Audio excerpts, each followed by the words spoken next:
इस मैप पर नज़र डालें।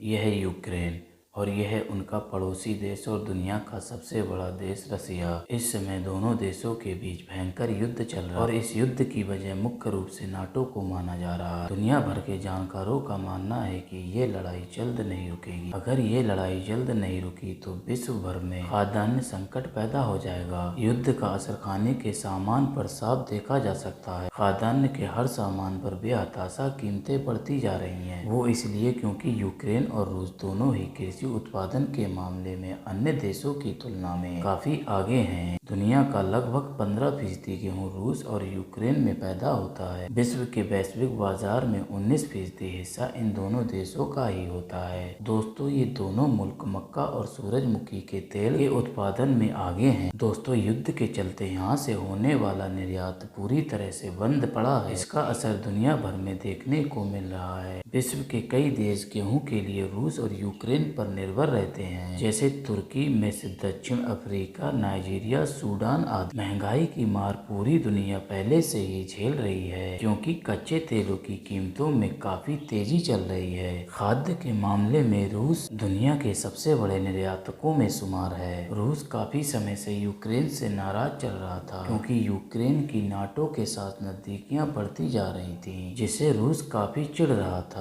वह यूक्रेन को बार बार चेतावनी दे रहा था कि यूक्रेन अगर नाटो में शामिल होगा तो अंजाम भुगतने को तैयार रहे। यूक्रेन और नाटो की बढ़ती नजदीकियों के बाद रूस के राष्ट्रपति ने अपनी सेना को गुरुवार सुबह 4 बजे हमला करने की इजाजत दे दी। शाम होते होते पुतिन की सेना यूक्रेन की राजधानी कीव तक पहुंच गई। पुतिन के इस कदम को पूरी दुनिया रूस की घुसपैठ करार देते हुए पुतिन को अंजाम भुगतने की बात कह रही है। यूक्रेन सोवियत संघ से कब अलग हुआ और यूक्रेन रसिया के लिए इतना जरूरी क्यों है, ये सब जानेंगे आज की इस वीडियो में। दोस्तों, अगर आप हमारे चैनल पर नए हैं तो चैनल को सब्सक्राइब कर लें और वीडियो को लाइक करके शेयर करना बिल्कुल भी ना भूलें। दोस्तों, चलिए दोस्तों वीडियो को शुरू करते हैं। दोस्तों, साल 1945 में सेकेंड वर्ल्ड वॉर खत्म होने के बाद दुनिया दो गुटों में बट गई। एक तरफ सोवियत संघ और दूसरी तरफ अमेरिका। इन दोनों के बीच में काफी सालों तक दुश्मनी देखने को मिली। सेकेंड वर्ल्ड वॉर के बाद दोनों देशों के बीच कोल्ड वॉर देखा गया। ये वॉर किसी तरीके के हथियारों से नहीं लड़ा गया। एक तरह से ये वॉर न्यूज़पेपर और मीडिया के द्वारा लड़ा गया, जिसमें सिर्फ एक दूसरे के खिलाफ धमकियां ही धमकियां शामिल थीं। एक दूसरे के नागरिकों में अविश्वास और मतभेद पैदा करना था, जिसका नतीजा ये निकला कि सोवियत संघ 25 दिसंबर 1991 को टूटकर 15 अलग अलग देश के रूप में बिखर गया। Ukraine, Armenia, Azerbaijan, Belarus, Estonia, Georgia,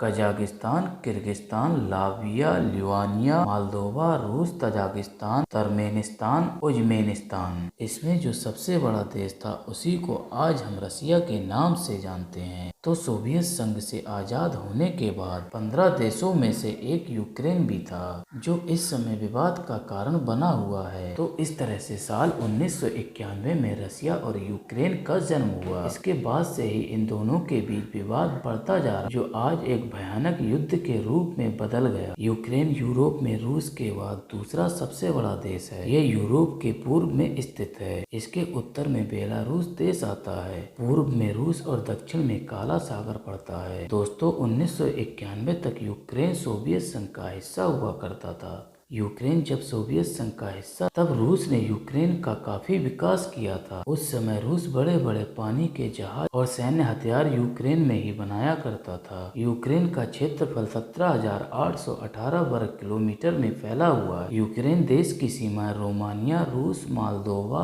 और बेलारूस से मिलती हैं। जब दूसरा विश्व युद्ध हुआ था, तब हिटलर की नाजी सेनाओं से बचने के लिए लाखों यहूदियों ने यूक्रेन में शरण ली थी। फिर भी जर्मनी की नाजी सेनाओं ने यूक्रेन पर हमला कर बहुत सारे यहूदियों का नरसंहार किया था। जब यूक्रेन रूस से अलग नहीं हुआ था, तब 26 अप्रैल 1986 में यहाँ सबसे भयंकर परमाणु संयंत्र चेरनोबिल परमाणु दुर्घटना हुई थी। तत्कालीन सोवियत संघ के चेरनोबिल के न्यूक्लियर पावर प्लांट में अचानक एक भयानक विस्फोट हुआ था। ये धमाका इतना शक्तिशाली था कि कुछ ही घंटों में यहाँ पर काम करने वाले 33 कर्मचारियों की तुरंत मौत हो गई थी, जबकि न्यूक्लियर न्यूक्लियर रेडिएशन से सैकड़ों कर्मचारी बुरी तरह से जल गए थे। सोवियत संघ ने इस हादसे को छुपाने की पूरी कोशिश की थी, लेकिन स्वीडन सरकार की रिपोर्ट के बाद सोवियत संघ ने इस हादसे को स्वीकार किया था। इस हादसे की वजह न्यूक्लियर प्लांट में खराबी को माना जाता है। विस्फोट इतना भयंकर था कि संयंत्र की छत उड़ गई थी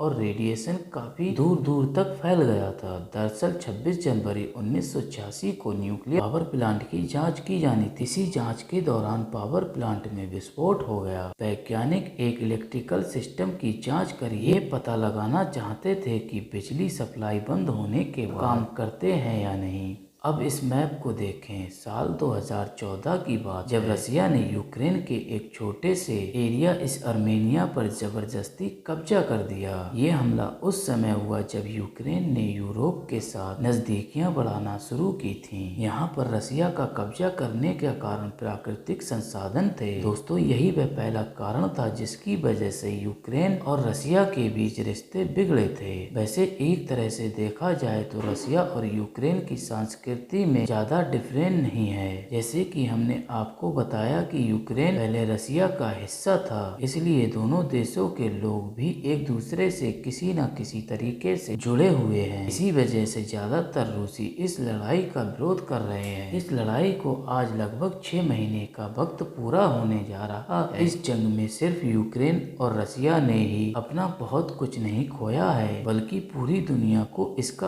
अच्छा खासा नुकसान उठाना पड़ रहा है। यूक्रेन इस वक्त लाइफ सपोर्ट सिस्टम पर है। इस लड़ाई में रूस को अच्छा नुकसान हो रहा है और बाकी की दुनिया खाने की कमी, बढ़ती महंगाई, परमाणु युद्ध के खतरे की आशंका और इस युद्ध से उत्पन्न चुनौतियों से जूझ रही है। दोस्तों, इस लड़ाई के जल्दी खत्म होने के आसार नहीं दिखाई दे रहे हैं। रसिया और यूक्रेन की लड़ाई में ऐसा पहली बार हुआ है जब सेना के किसी बड़े अधिकारी ने मौत का आंकड़ा जारी किया हो। हालांकि रसिया ने अभी तक अपने सैनिकों की मौत का आंकड़ा जारी नहीं किया है, लेकिन अमेरिकी खुफिया एजेंसी का कहना है कि 1.5 लाख यूक्रेनी सैनिकों की मौत हुई है। रूस इस लड़ाई में कमजोर और यूक्रेन मजबूत हो रहा है। यूक्रेन अपने हारे हुए क्षेत्रों को पुनः हासिल कर रहा है। अगर आपको हमारा ये वीडियो अच्छा लगे दोस्तों, तो हमारे इस चैनल को सब्सक्राइब कर दें और वीडियो को लाइक करके शेयर भी कर दें दोस्तों।